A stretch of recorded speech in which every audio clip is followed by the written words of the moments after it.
What's going on, everyone? So we're going to look at the 13 Fs that came through today. Again, we have a crap ton of institutional buys. We have a lot of NP, which is import filings that are for ETFs. And of course, we have EQ Advisors Trust, Pro Funds, SPDR, which is State Street. We have John Hancock Variable Insurance Trust, which is a share lending vehicle. We have USSPX 500 Index Fund.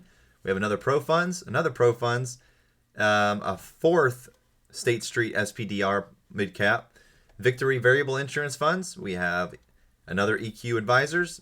So you see, it's the institutions, right?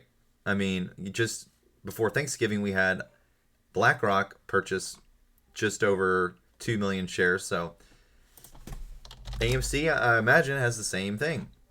More institutional buys today from the import filings.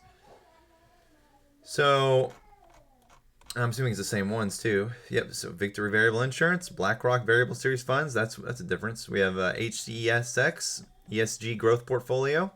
We have SI Facts, Pro Funds. And what I did notice is the SPDR does not seem to have AMC, but they do have GameStop. So take that for what it's worth.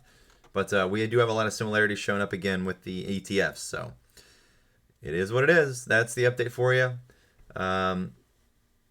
Yeah, appreciate everyone's support. Appreciate the membership. It's growing rapidly. And I will be sending out the plays for next week on Sunday. So be looking forward to that. And I hope you all have a good one. Take care.